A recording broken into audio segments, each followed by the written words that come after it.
8-year-old Tyler climbed into my truck after his weekly family dinner.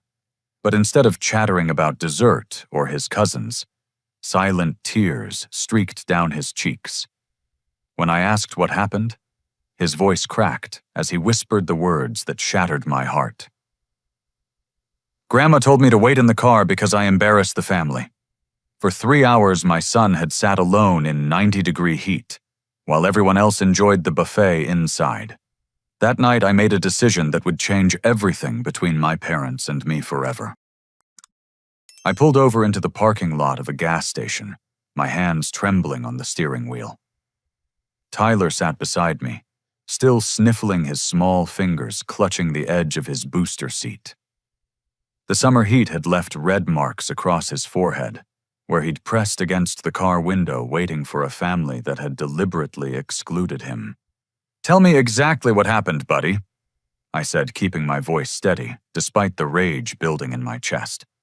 Tyler wiped his nose with the back of his hand. "We got to Golden Corral, and everyone was getting out of their cars. Grandma Dorothy looked at me and told you she'd handle everything while you went to park. Then she grabbed my arm really tight and said I needed to stay in the car because I might act weird around other people and make everyone uncomfortable." My heart sank deeper with each word. "Did anyone else hear her say this?" Aunt Patricia was right there. She just nodded and said it was probably for the best since Madison and Cooper were getting recognized for their honor roll achievements. Grandpa Frank gave me his old phone to play games on and said I'd be fine. I closed my eyes, remembering how my mother, Dorothy, had always been obsessed with appearances. Even as a kid, she'd criticized everything from my posture to my choice of friends. But I never imagined she'd turn that toxic perfectionism on my grieving son. "How long were you out there, Tyler?" I watched the clock on the phone. 3 hours and 17 minutes. I got really thirsty, but all the doors were locked. Some people walking by looked at me funny, and I felt embarrassed sitting there alone. The image of my 8-year-old son trapped in a hot car while his own family celebrated without him made my stomach turn. Tyler had been struggling since his mother, Sarah, died 2 years ago. He'd become quieter, more sensitive sometimes, overwhelmed in social situations. Instead of supporting him through his grief, my parents had apparently decided he was an inconvenience.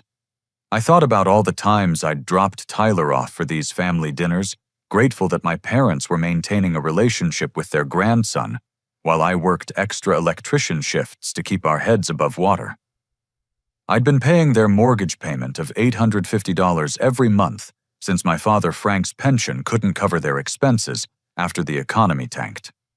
I also covered their car insurance at $240 monthly and helped with medical copays that averaged around $300 each month. "Tyler, has anything like this happened before?" He looked down at his sneakers. "Last month at Aunt Patricia's barbecue, I spilled grape juice on my shirt. Grandma made me sit in the bathroom during dinner because she said I looked messy and might embarrass everyone in front of the neighbors. I ate my hot dog alone on the toilet seat." My hands clenched into fists. "What else?" 2 weeks ago, when Madison and Cooper had their birthday party, Patricia told me to play outside in the backyard by myself. She said the celebration was for special children, and I should stay away from the presents and cake until everyone left. I watched through the sliding glass door while they opened gifts. Each revelation felt like a punch to the gut. My son had been systematically excluded from family gatherings, while I unknowingly funded their lives. The financial support I provided allowed them to live comfortably, while they emotionally abused my child. Tyler reached into his pocket and pulled out a crumpled children's menu from the restaurant. On the back, he'd drawn a picture in crayon of a small stick figure standing outside a building, while other figures sat around a table inside. At the bottom, in his careful 8-year-old handwriting, were the words, "I'm sorry I'm bad." That's when I broke. My son, who'd already lost his mother in a senseless car accident, believed he was fundamentally flawed because the people who should have loved him unconditionally had convinced him he was an embarrassment. The boy who used to laugh constantly before Sarah's death, who built elaborate Lego cities and told imaginative stories, had been reduced to apologizing for his own existence. I pulled Tyler into a hug, feeling his small body shake against mine. You are not bad, Tyler. You are perfect exactly as you are. What they did to you was wrong, and it's never going to happen again.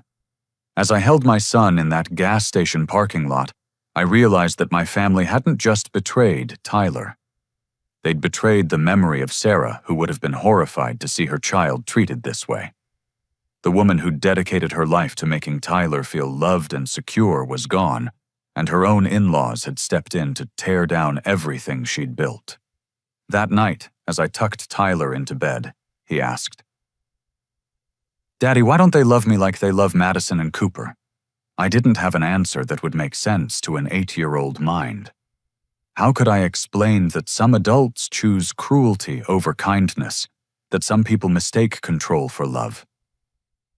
Instead, I promised him that things were going to change, that he would never again have to earn affection from people who should have given it freely. But as I sat in my living room after Tyler fell asleep staring at the picture he'd drawn, I knew that change would require more than just words.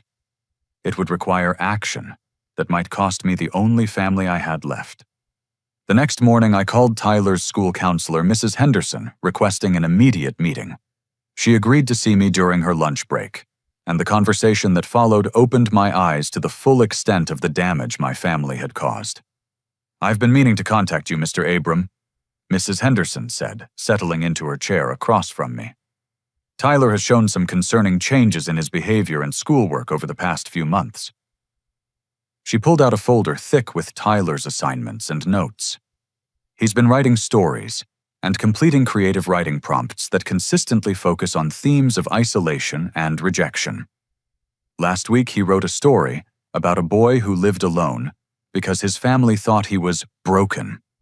My stomach dropped as she showed me Tyler's work. One assignment asked students to write about their heroes, and Tyler had written about kids who are brave enough to sit alone. Another asked about family traditions, and Tyler described waiting outside while other people have fun. He's also been asking unusual questions, Mrs. Henderson continued. He wanted to know if there were families that didn't have disappointing kids, and whether children could choose new relatives if their current ones didn't want them. The counselor opened another section of the folder. 2 weeks ago, Tyler told me during one of our sessions that his family thinks he's been different since his mother died. He said they're trying to help him become normal again, but he doesn't know how to fix what's wrong with him. Hearing my son's words repeated back to me was devastating. Tyler had been internalizing every cruel comment, every exclusion, every moment of rejection as evidence of his own inadequacy. "I've been documenting these conversations because I was planning to call you," Mrs. Henderson said gently. Children experiencing grief often struggle with self-worth, but Tyler's statements suggested external influences reinforcing negative self-perception. After leaving the school, I drove straight to my sister Patricia's house in the affluent suburb where she lived with her husband and 2 children. Patricia answered the door in tennis attire, clearly annoyed by the unscheduled visit. "Abram, what's this about? I have a country club lunch in 20 minutes.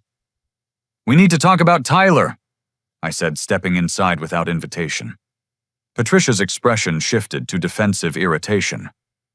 "Look, if this is about yesterday, we were trying to protect everyone involved. Tyler gets overwhelmed in restaurant settings, and we couldn't risk him having a meltdown during Madison's celebration. Protect everyone from what an 8-year-old boy who lost his mother.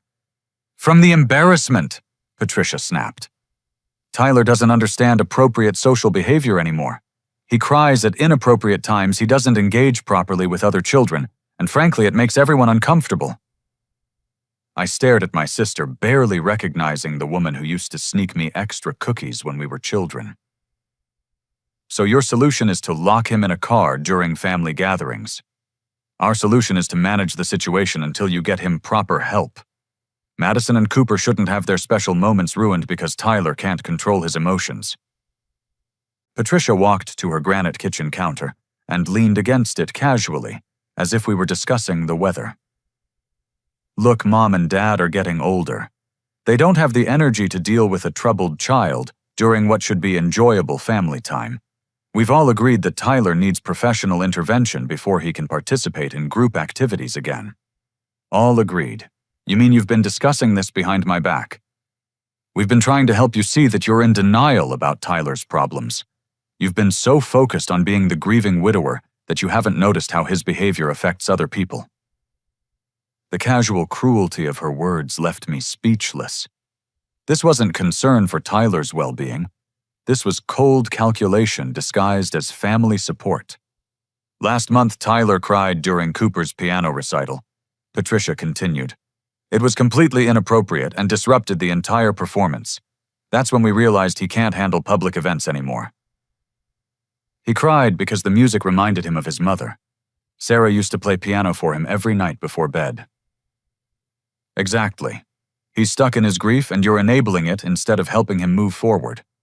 We think he might benefit from residential treatment where he can learn proper coping mechanisms. The suggestion of sending my son away hit me like a physical blow.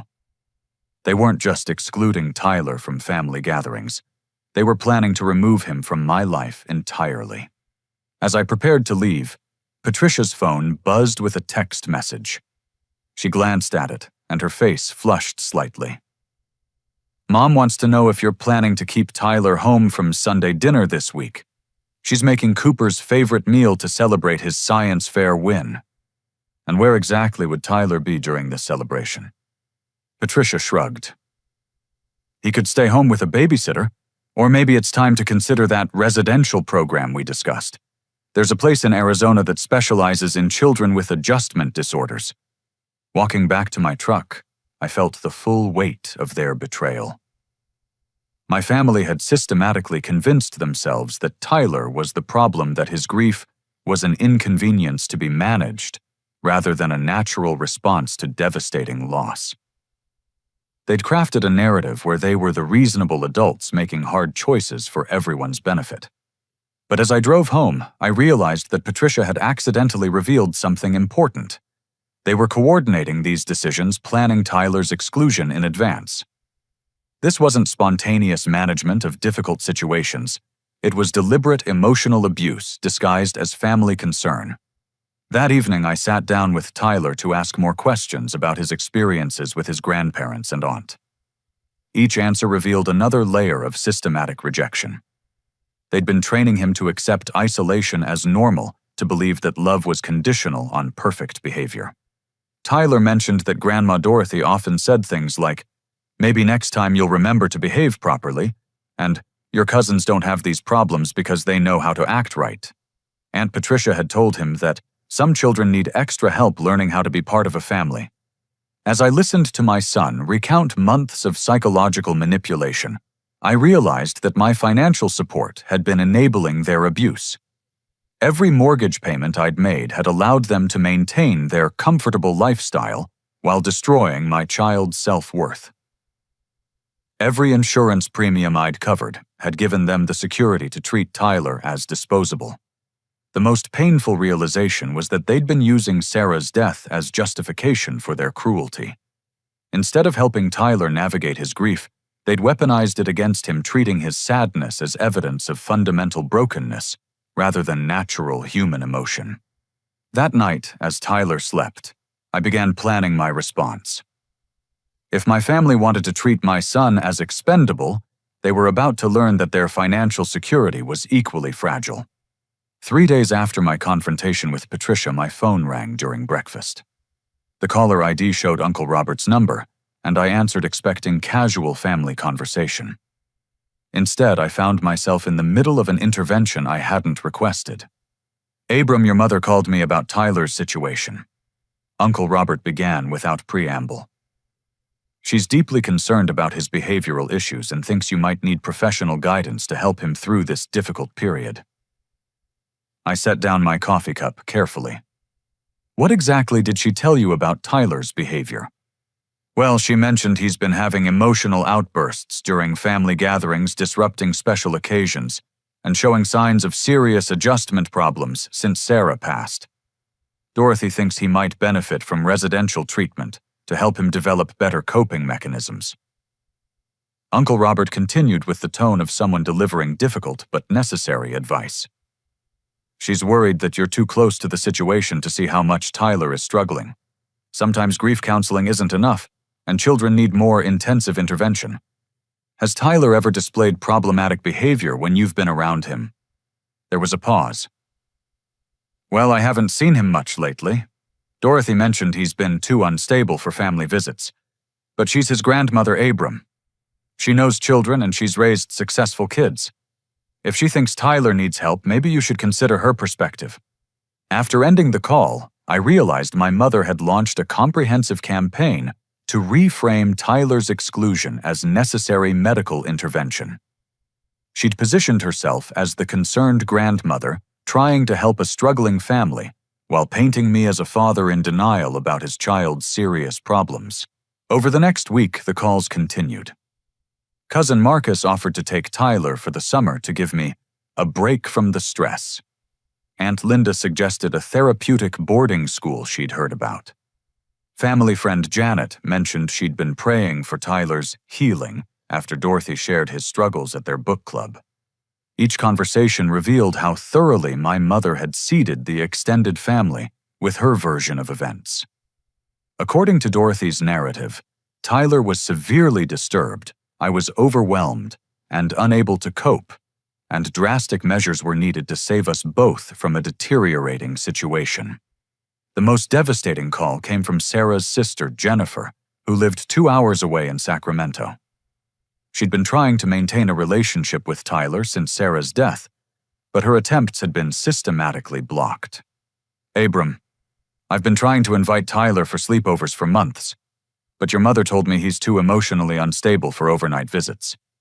She said his grief counselor recommended limiting disruptions to his routine. My hands tightened around the phone. Tyler doesn't have a grief counselor, and he's never been diagnosed with any emotional instability. What but Dorothy sent me articles about childhood trauma and suggested I give you space to handle Tyler's treatment without additional family pressure. She said you were considering residential care. Jennifer's voice grew concerned. I've been sending birthday gifts and holiday packages through your parents' house since Dorothy said direct contact might overwhelm Tyler. Have you been getting them? No, we haven't received anything from you in over a year. The silence on the line stretched painfully. Abram, I've sent over $2,000 worth of gifts through your mother. Science kits, books, games, clothing. Everything went to their house because Dorothy insisted on screening Tyler's mail for potentially triggering content. As Jennifer described the gifts Tyler had never received, I felt another layer of betrayal settle over me. Sarah's family had been trying to maintain loving contact with Tyler, but my mother had intercepted their efforts while simultaneously telling them that I preferred isolation. There's something else, Jennifer continued hesitantly. Your mother called our church and asked the prayer group to pray for Tyler's mental health recovery. She told them he'd been having violent episodes and that you were struggling to keep him safe. The word violent hit me like a physical blow. Tyler had never shown even a hint of aggression. His response to grief had been withdrawal and sadness, not anger. But Dorothy had chosen the most frightening possible description to ensure maximum sympathy and minimum questioning. She also contacted Tyler's previous teacher from kindergarten claiming she was updating medical records. Mrs. Patterson called me afterward because she was confused. She remembered Tyler as a sweet, quiet child who'd never caused any problems. I hung up from Jennifer's call feeling dizzy with rage. My mother hadn't just excluded Tyler from family gatherings. She'd systematically destroyed his relationships with everyone who might offer him love and support.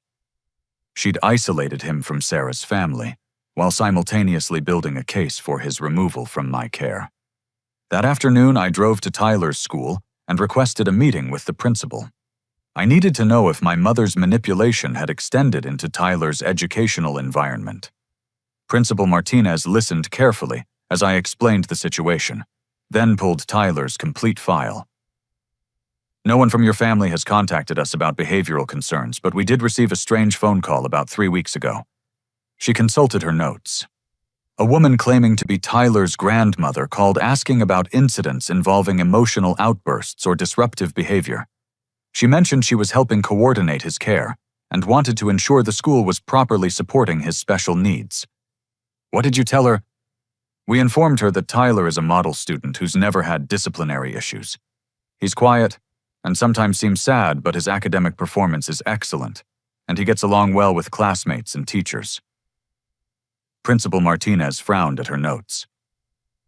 The caller seemed surprised by our response. She asked if we were certain we were talking about the right child and suggested we might not be recognizing signs of underlying problems. The image of my mother questioning Tyler's teachers about non-existent behavioral issues filled me with fury. She'd been building a documentary case against my son, shopping for professional opinions that would support her narrative of his dysfunction. There's one more thing, Principal Martinez said. The caller mentioned that Tyler might need to change schools soon due to his family situation. She wanted to know about transferring his records to a residential facility.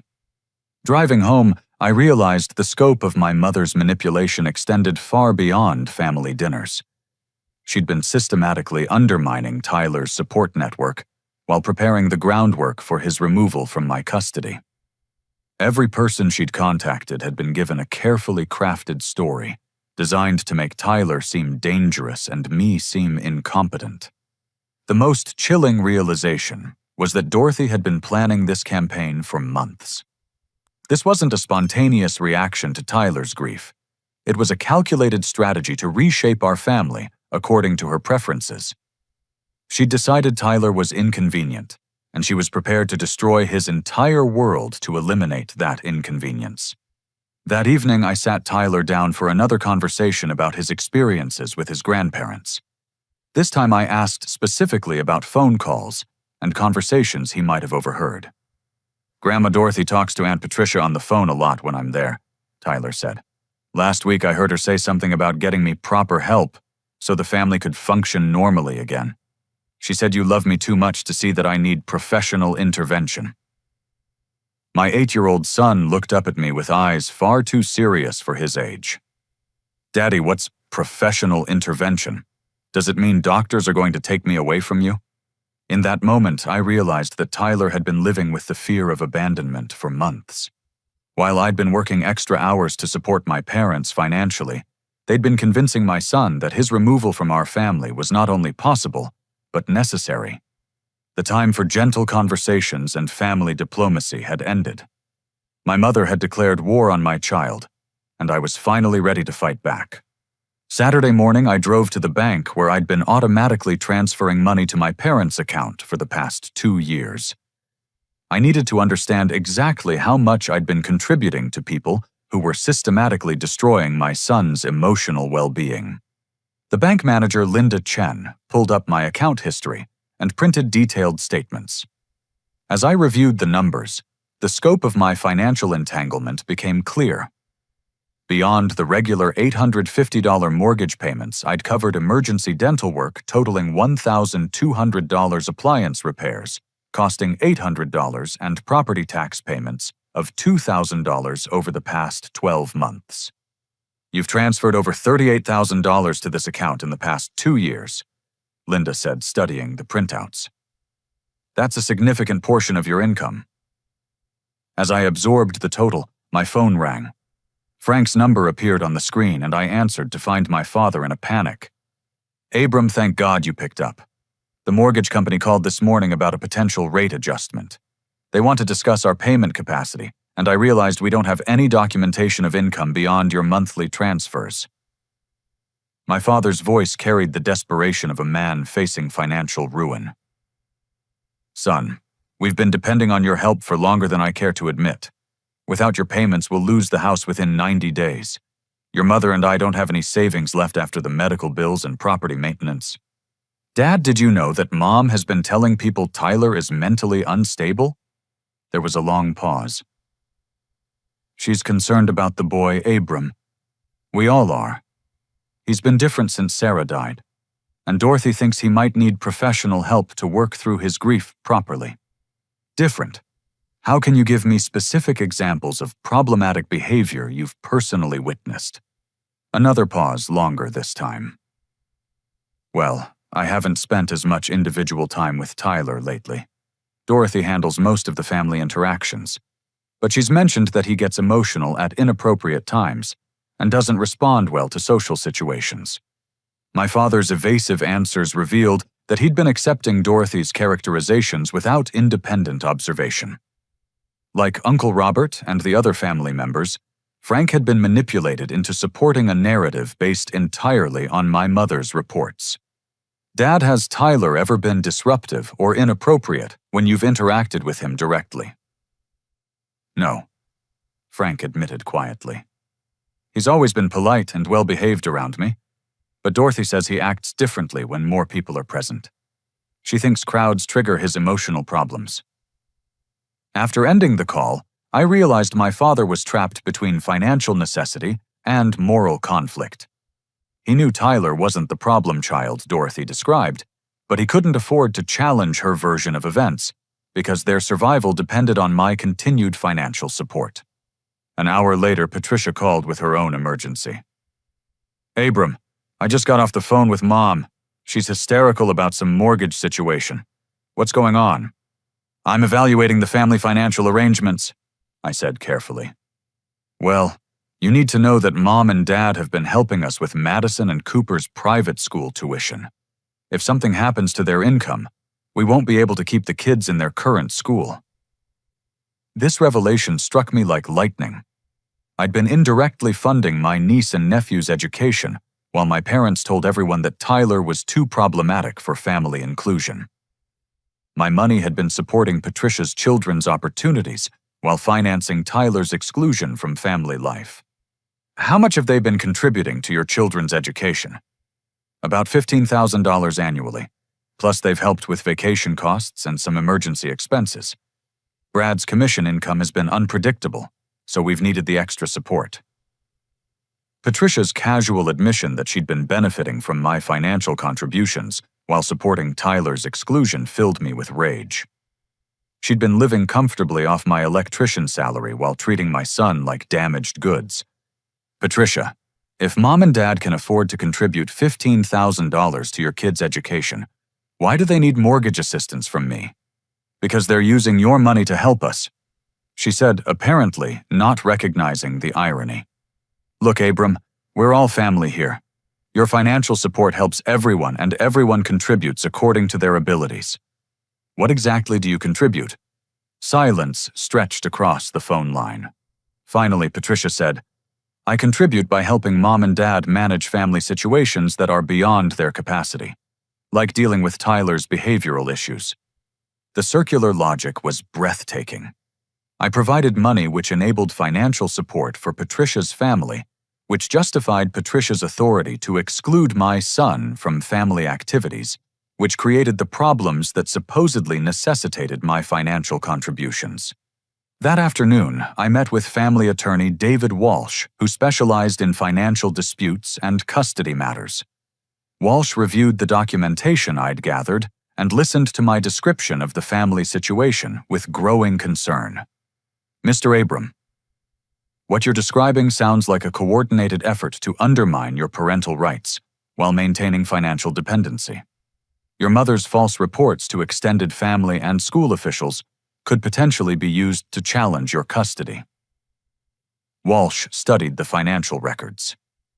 You've essentially been supporting your parents' household while they've been using those funds to benefit your sister's family. Meanwhile, they've been building a case that your son is problematic and you're an inadequate parent. What are my legal options? First, you can immediately terminate all financial support without legal consequences. You have no formal obligation to support your parents. Second, we need to document their false statements about Tyler's mental health and behavior. If they've been spreading lies that could affect your custody or Tyler's reputation, we may have grounds for civil action. Walsh opened a legal pad and began outlining strategy. Third, we should consider whether their actions constitute emotional abuse of a minor. Systematically excluding a child from family activities while telling him he's fundamentally flawed could have legal consequences. As Walsh explained the potential legal ramifications of my family's behavior, I realized they'd been operating under the assumption that I would never challenge their authority. They'd expected me to continue providing financial support while accepting their judgment about Tyler's place in the family hierarchy. "There's one more concern," Walsh said. "If your sister and parents are facing financial difficulties due to the end of your support, they might escalate their claims about Tyler's problems. Desperate people sometimes make desperate choices."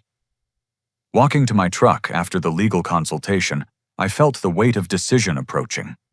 My family had spent 2 years building a financial dependency while systematically abusing my child. They'd used my money to create the very lifestyle that made them feel entitled to exclude Tyler from family participation. The next phase would require ending not just the financial support, but the entire toxic relationship that had been destroying my son's sense of worth. As I drove home to Tyler, I knew that within days, my parents would learn that their comfortable retirement depended on treating my child with basic human dignity. The choice between family harmony and my son's well-being had never really been a choice at all. Monday morning, I took a personal day from work and began building my case with methodical precision. Attorney Walsh had provided a checklist of documentation needed to protect Tyler and expose the manipulation campaign my family had orchestrated. My first stop was Tyler's pediatrician's office, where I requested all communication logs and medical records.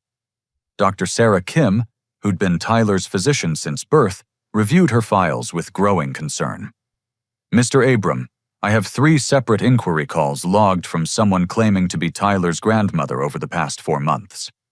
Each caller requested information about Tyler's mental health status and asked whether I'd noticed signs of behavioral disorders." Dr. Kim pulled up the detailed notes she'd made after each call. "The caller seemed frustrated when I explained that Tyler is developing normally and shows typical grief responses for a child who lost his mother. She specifically asked about medication recommendations and whether I thought residential treatment might be beneficial." "What was your response?" I explained that Tyler's emotional responses are completely appropriate for his situation. Grief isn't a mental illness, and residential treatment would be traumatic for a child who's already experienced significant loss. The caller argued with my assessment and suggested I might not be recognizing underlying problems. Dr. Kim frowned at her notes. "The most concerning call came 2 weeks ago.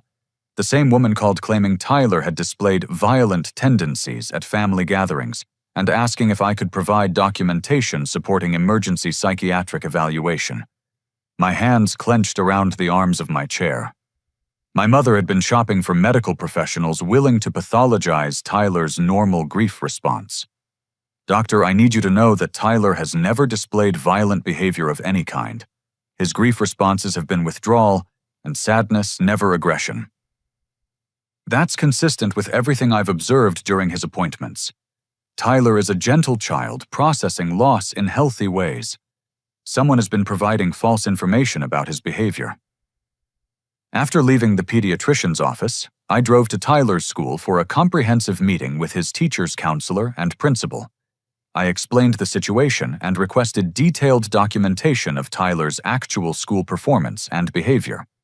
Mrs. Rodriguez, Tyler's current teacher, pulled out her assessment files. "Tyler is one of my most conscientious students. He's quiet but participates appropriately in class discussions. His academic performance is above grade level, and he interacts kindly with his classmates." She showed me examples of Tyler's recent work, including creative writing assignments, that revealed his thoughtful, sensitive nature. The only concerning element I've noticed is that Tyler sometimes writes about feeling different from other children. When I've asked him to elaborate, he says his family thinks he needs to get better before he can participate in normal activities. Mrs. Henderson, the school counselor, added her observations. "Tyler has never required disciplinary intervention. His emotional regulation is appropriate for his age and circumstances. If anything, he's remarkably resilient considering his loss." Principal Martinez provided written statements from every teacher who'd worked with Tyler, unanimously describing him as well-behaved, academically capable, and emotionally stable. We'll provide whatever documentation you need to counter false claims about Tyler's school behavior. My next stop was Sarah's sister Jennifer's house in Sacramento. I'd called ahead to explain the situation, and Jennifer had prepared a comprehensive file of evidence showing my mother's interference in their relationship with Tyler. I saved every text message and email from your mother over the past 18 months. Jennifer said, spreading printouts across her dining room table. Look at the progression of her stories. The messages showed a clear pattern of escalation. Initially, Dorothy had simply suggested that Tyler needed time to adjust before visiting Sacramento. Within months, her messages described Tyler as struggling with behavioral issues that made travel inadvisable. By this year, she was claiming Tyler had been diagnosed with severe adjustment disorder and required controlled environment protocols. She convinced us that maintaining distance was therapeutic for Tyler, Jennifer said. We stopped pushing for visits because we thought we were helping his recovery process. Jennifer showed me photographs of the gifts she'd sent through Dorothy's house gifts Tyler had never received. Science kits, books, art supplies, and clothing totaling thousands of dollars had been intercepted and presumably discarded. The most manipulative part was how she positioned herself as Tyler's advocate, Jennifer continued. She claimed to be protecting him from overwhelming situations, while secretly ensuring he remained isolated from people who actually loved him. Jennifer's parents, Tyler's maternal grandparents, had driven down from Oregon to participate in our meeting. They'd brought additional evidence of Dorothy's interference, including recorded voicemail messages, where she'd discouraged their involvement in Tyler's life. She told us you preferred to limit Tyler's family connections during his treatment period, Tyler's maternal grandfather said. We respected what we thought were your wishes, but now we realize we abandoned our grandson when he needed us most. Sarah's family offered to provide sworn statements about Dorothy's deception and their willingness to support Tyler through legal proceedings if necessary. They also volunteered to testify about Tyler's actual behavior during the limited interactions they'd managed before Dorothy's interference.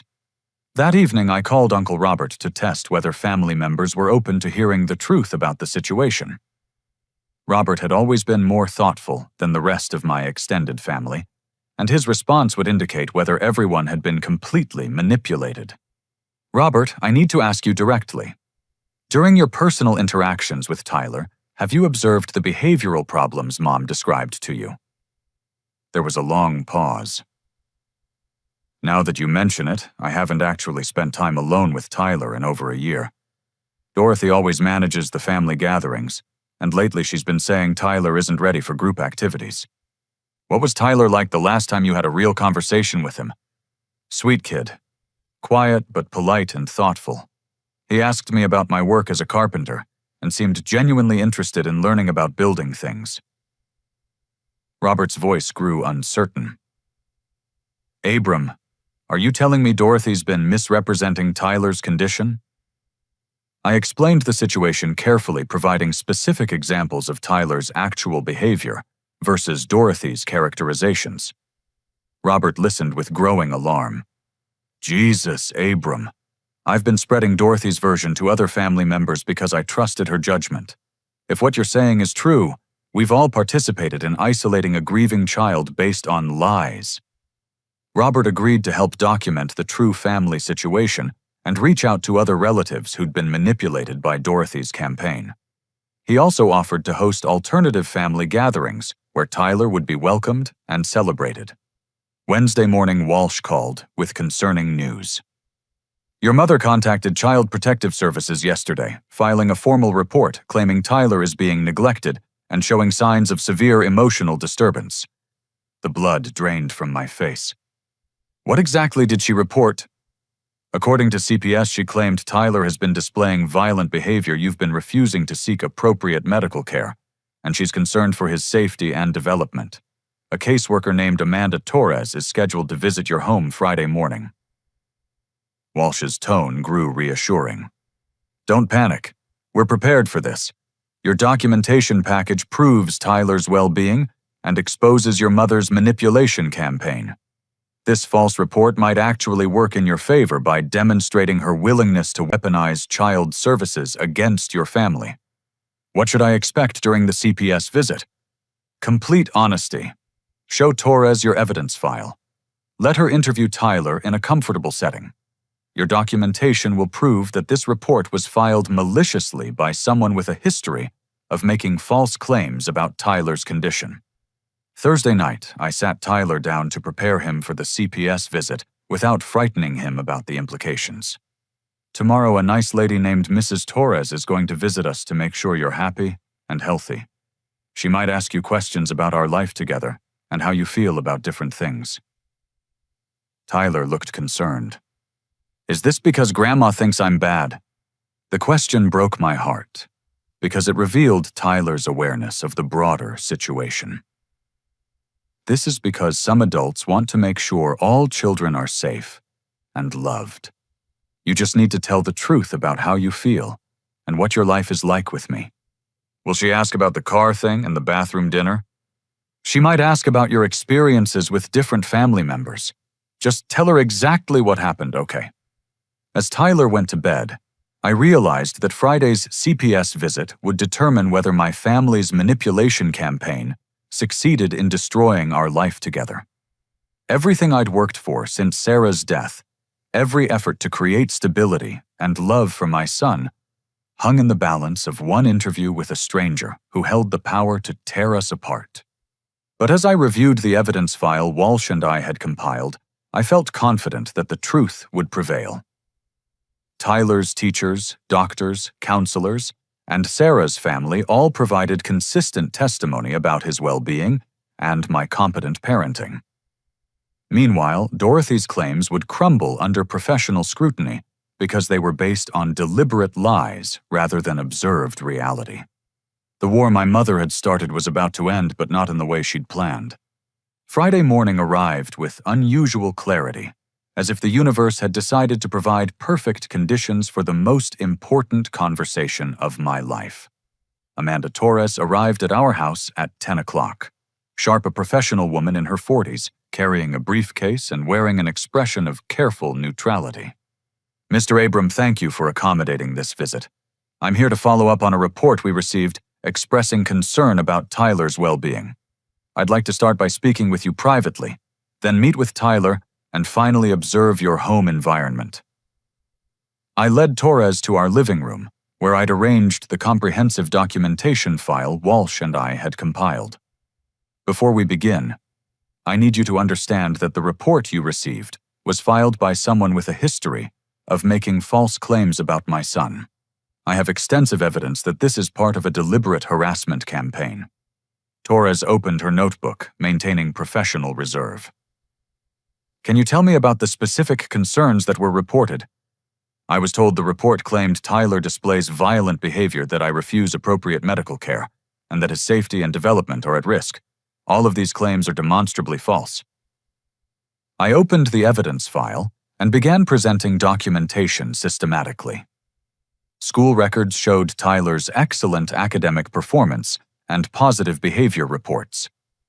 Medical records from Dr. Kim proved Tyler's healthy development and appropriate grief processing. Character references from Sarah's family contradicted every aspect of Dorothy's narrative. Mrs. Torres Tyler has never displayed violent behavior in any setting. His teacher's pediatrician and school counselor all describe him as gentle, thoughtful, and well-adjusted considering his circumstances. Torres reviewed the documents carefully, taking detailed notes. This is quite comprehensive. Can you explain the context that led to this report being filed? I explained the systematic exclusion Tyler had endured, the financial manipulation my family had orchestrated, and the campaign of false reports Dorothy had spread throughout our extended family and community. The person who filed this report has been telling relatives that Tyler is mentally unstable, contacted his school claiming to need information about behavioral problems, and called his pediatrician requesting documentation for psychiatric evaluation. All of these inquiries were made without my knowledge or permission. Torres studied the timeline I'd created showing Dorothy's escalating false claims. These documented inquiries do suggest a pattern of someone building a case rather than expressing genuine concern. Mrs. Torres, my mother, filed this CPS report because I've decided to end the financial support I've been providing to her household. For 2 years, I've been paying their mortgage and other expenses, while they emotionally abused my son by excluding him from family activities. I showed Torres the bank records documenting the financial transfers and explained how the money had been used to support Patricia's family while funding Tyler's systematic exclusion. The timing isn't coincidental. 3 days ago, I informed my parents that I would be ending all financial assistance. Yesterday, they filed a false report with your agency. Torres spent 40 minutes reviewing evidence before asking to meet with Tyler. I called him into the living room, where he appeared calm and curious about our visitor. "Hi, Tyler. I'm Mrs. Torres. I work with an organization that makes sure children are safe and happy. Can you tell me about your life here with your dad?" Tyler settled into his favorite chair and answered with the straightforward honesty that had always characterized his personality. He described our daily routines, his school activities, his friends, and his feelings about living with me. "Do you feel safe in your home?" "Yes. Dad takes good care of me. We cook together and read books and play games. He helps me with homework and listens when I'm sad about Mom." Torres asked about his relationships with extended family members, and Tyler's responses provided heartbreaking clarity about the abuse he'd endured. "Grandma Dorothy says I embarrass the family because I act weird since Mom died. Aunt Patricia says I'm different from Madison and Cooper because they know how to behave properly at family events." Tyler described the restaurant incident, the bathroom dinner, the birthday party exclusion, and multiple other episodes with matter-of-fact sadness. He wasn't angry or dramatic. He simply reported experiences that had taught him to expect rejection from people who should have loved him unconditionally. "How do you feel when these things happen?" "Sad, and confused because I don't know what I did wrong. Dad says I didn't do anything wrong, but they keep telling me I need to get better before I can be part of the family again." Torres asked Tyler to show her around our house, and he proudly gave her a tour of his room, pointing out his books, toys, and the photo of Sarah we kept on his nightstand. She observed him preparing his own snack, completing homework independently, and interacting with our neighbor's cat through the window. Tyler seems to be a healthy, well-adjusted child who's processing grief appropriately, Torres told me after Tyler returned to his room. His descriptions of family exclusion are concerning, but his relationship with you appears strong and supportive. Torres spent another 30 minutes observing our home environment, checking safety features, food availability, cleanliness, and Tyler's personal space. Everything met or exceeded child welfare standards. "Mr. Abram, based on my assessment today, I see no evidence supporting the concerns that were reported. Tyler appears to be thriving in your care, and your documentation raises serious questions about the motivations behind this report." Relief flooded through me, but Torres wasn't finished. "However, I am concerned about the pattern of false claims being made about Tyler's behavior. If these reports continue, it could constitute harassment of your family. I'd recommend documenting any future incidents and considering legal action if the pattern persists." Torres explained that she would be closing the case with a finding of unfounded, and that Dorothy's report would be flagged in their system as potentially malicious. If future reports were filed by the same person, they would be viewed with extreme skepticism. I'll also be contacting the reporting party to discuss our findings and make clear that filing false reports is a serious offense that can result in criminal charges. After Torres left, I called Walsh to report the successful resolution of the CPS investigation. He was pleased but warned that Dorothy's desperation might lead to escalation. "People like your mother don't accept defeat gracefully. When manipulation fails, they sometimes resort to more extreme measures. Be prepared for her to increase pressure on family members or attempt more dramatic interventions." That afternoon, my phone began ringing with calls from family members who'd apparently been contacted by Dorothy in a panic. She was mobilizing everyone she'd previously manipulated, trying to convince them to pressure me into maintaining financial support. Uncle Robert called first. Dorothy reached out saying you're having some kind of breakdown and making irrational decisions that will hurt the whole family. She wants me to organize an intervention. What did you tell her? I told her I'd spoken with you recently and you seemed completely rational. I also mentioned that you'd raised some concerning questions about Tyler's treatment. She got very defensive and hung up. Patricia called an hour later, her voice shrill with panic. Mom says you're destroying the family over imaginary problems with Tyler. She thinks you might be having a mental health crisis and need professional help. Patricia, a CPS caseworker, spent 3 hours investigating Tyler's welfare today. She found no evidence supporting any of the concerns your mother reported. In fact, she expressed concern about the pattern of false claims being made against our family. The silence that followed was telling. Patricia hadn't expected the CPS investigation to exonerate me completely. Look, maybe we all overreacted about Tyler's behavior, she said finally. Kids go through phases, and he's probably growing out of whatever issues he was having. Can't we just go back to normal family activities? Normal for whom Tyler spent 3 hours locked in a car while you celebrated Madison's achievements. That's not normal. That's abuse. Don't be so dramatic. We were trying to manage a difficult situation. Maybe we made some mistakes, but we can do better going forward. Patricia's attempt to minimize months of systematic exclusion as mistakes revealed that she still didn't understand the severity of what they'd done to Tyler. That evening, Tyler asked about the day's events. Was Mrs. Torres checking to see if I'm as bad as Grandma says? Mrs. Torres was making sure you're safe and happy. She told me you're a wonderful boy who's doing great despite missing Mom so much. Tyler thought about this for a moment. Does this mean I don't have to sit in cars anymore during family dinners? You're never going to be excluded from anything because of who you are. If people can't accept and love you exactly as you are, then we'll find people who can. As Tyler went to bed, I realized that tomorrow would bring the final confrontation with my parents. The CPS investigation had failed, their manipulation campaign was unraveling, and their financial security was about to disappear. Dorothy's last card had been played and lost. Now she would learn that the price of abusing my child was losing everything I'd been providing to make her comfortable retirement possible. Saturday morning, I drove to my parents' house carrying a folder containing bank statements, a letter from Attorney Walsh, and copies of all the documentation that had proven Tyler's well-being to CPS. The autumn air felt crisp with possibility, and for the first time in months, I felt completely certain about the path forward. I knocked on their front door and waited calmly as Dorothy answered, her face immediately shifting to defensive anger when she saw me. Abram, if you're here to cause drama about yesterday's misunderstanding with that government woman, I don't want to hear it. We were only trying to help Tyler get the support he needs. May I come in? We need to discuss the financial arrangements and your relationship with Tyler. Dorothy stepped aside reluctantly, and I found Frank sitting at their kitchen table reading the newspaper.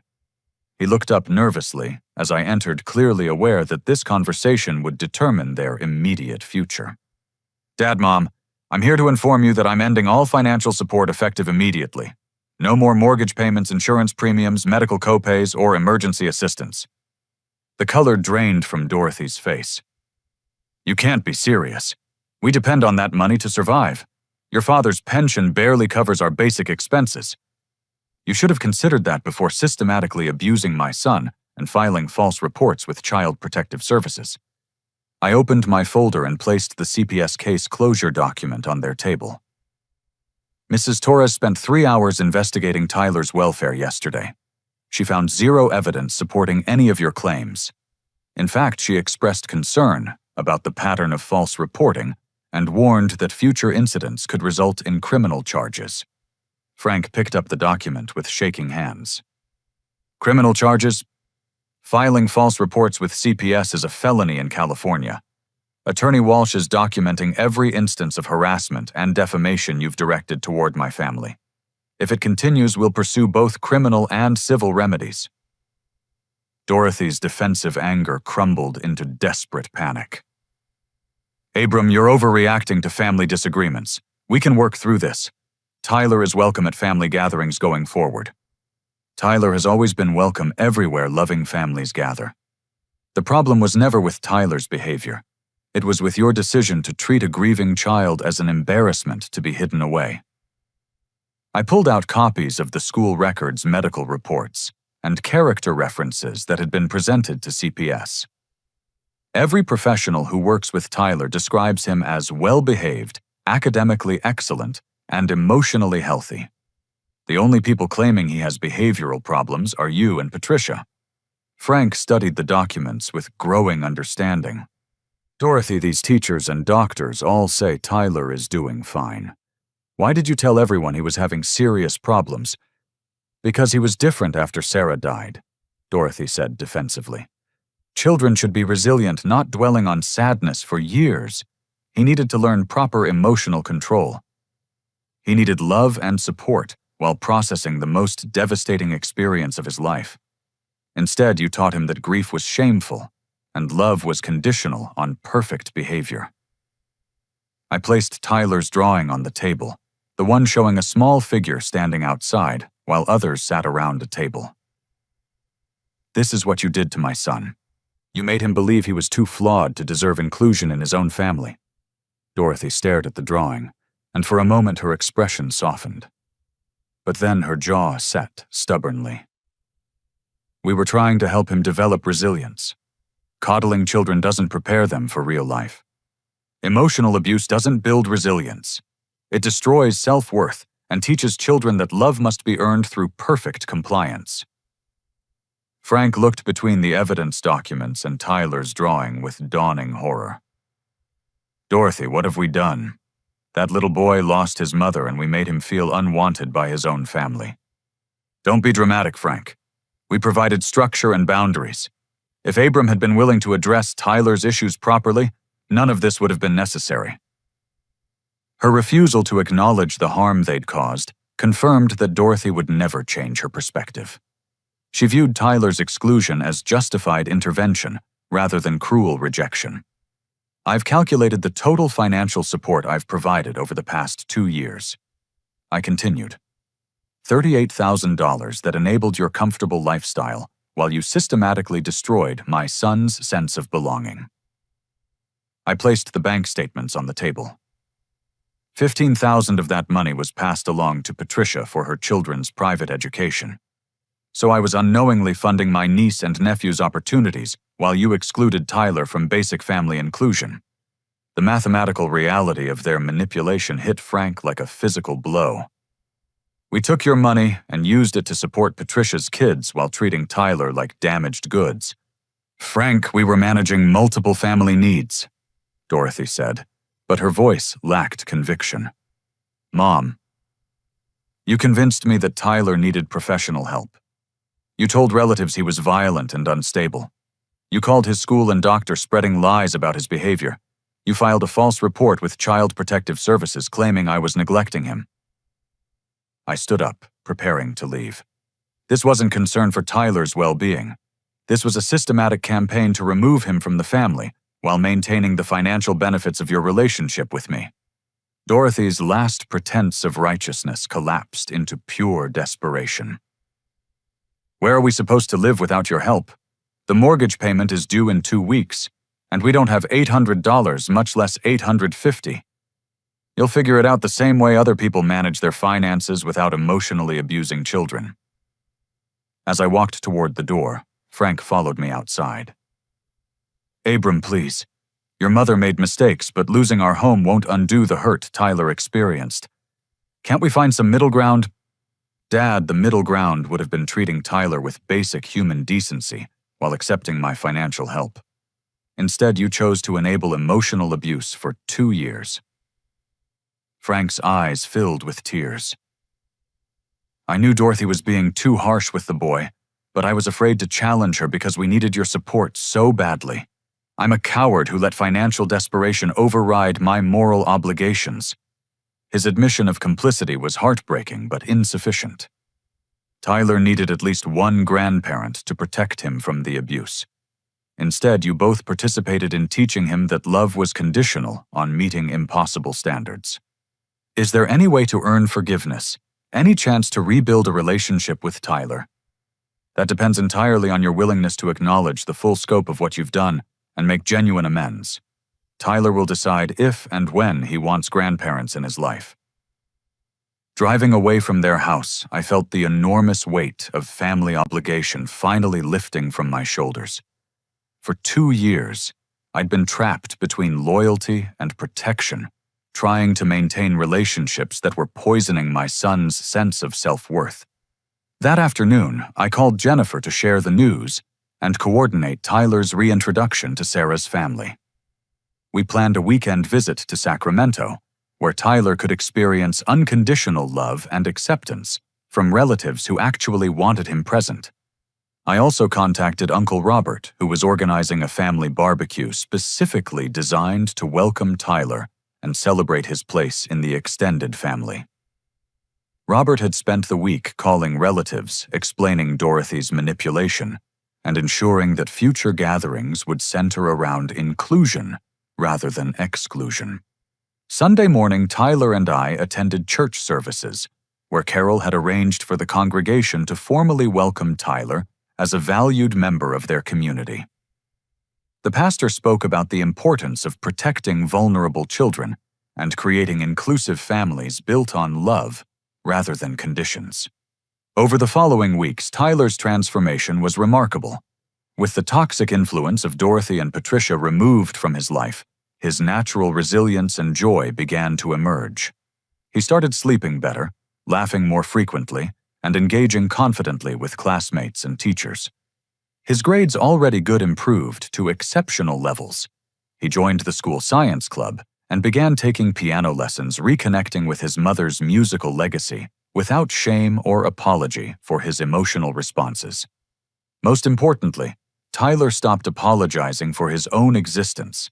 He no longer asked if he was acting weird or worried about embarrassing people with his presence. The child who'd drawn pictures of himself standing alone outside family gatherings began creating artwork showing himself surrounded by people who celebrated his uniqueness. 6 months later, Patricia reached out requesting a conversation. Her family's financial situation had deteriorated significantly after losing Dorothy and Frank's support, and she'd been forced to confront the reality of her actions toward Tyler. "I owe you and Tyler an enormous apology," she said during our carefully structured meeting at a neutral location. "I got caught up in Mom's narrative about Tyler being problematic, and I let my own financial stress override my moral judgment." Patricia's acknowledgement was a beginning, but rebuilding trust would require consistent demonstration of change rather than words. Tyler would decide if and when he wanted a relationship with his aunt, and that decision would be respected regardless of family pressure. Meanwhile, Dorothy and Frank's situation had stabilized at a much lower standard of living. They'd downsized to a small apartment and learned to live within their actual means. Dorothy continued to maintain that her treatment of Tyler was justified, but Frank had begun therapy to address his role in enabling the abuse. A year later, Tyler stood before his 4th grade class presenting his family tree project. Instead of apologizing for a complicated family situation, he proudly described the network of love and support that surrounded him: his father, Sarah's family, Uncle Robert's branch of the paternal family church community members, and neighbors who'd become chosen family. "Some people think families have to look a certain way," Tyler said with confidence that would have been impossible 2 years earlier. "But I think families are just groups of people who love each other no matter what." That evening, as I tucked Tyler into bed, he asked, "Dad, do you think Mom would be proud of how we handled everything with Grandma Dorothy? I think Mom would be amazed by your strength and proud of the kind, thoughtful person you're becoming despite facing such difficult challenges."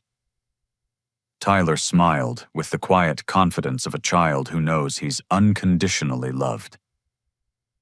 "I'm glad we chose the people who choose us back.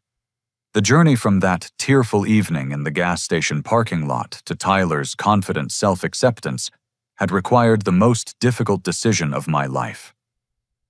Choosing my son over family loyalty protection, over financial security, and truth over comfortable lies had seemed impossible at the time. But watching Tyler thrive in an environment built on authentic love, rather than conditional acceptance, I realized that some choices aren't really choices at all. When someone you love is being harmed, there's only one right path forward, regardless of the cost. Tyler learned that love doesn't require earning or maintaining through perfect behavior. He discovered that healthy families celebrate differences rather than demanding conformity. Most importantly, he experienced the life-changing power of being chosen and protected by someone who put his well-being above all other considerations. The greatest lesson came not from the pain of family betrayal, but from the healing that followed when we chose to build our lives around people who genuinely valued our presence. Tyler's story became one of resilience recovery and the profound impact of unconditional love in helping a child reclaim his sense of worth. As I reflect on this experience, I want to ask you something that might resonate with your own family relationships. Have you ever had to choose between keeping peace with relatives and protecting someone you love from their harmful behavior? Sometimes, the most loving thing we can do is set firm boundaries, even when it comes at great personal cost. Your thoughts and experiences matter, so please share them in the comments below. If this story moved you or reminded you of the importance of protecting vulnerable family members, please like this video and subscribe for more real-life stories about family courage and healing. Share this with anyone who might need to hear that choosing love over loyalty is sometimes the bravest decision we can make. Thank you for listening, and remember that every child deserves to be celebrated exactly as they are.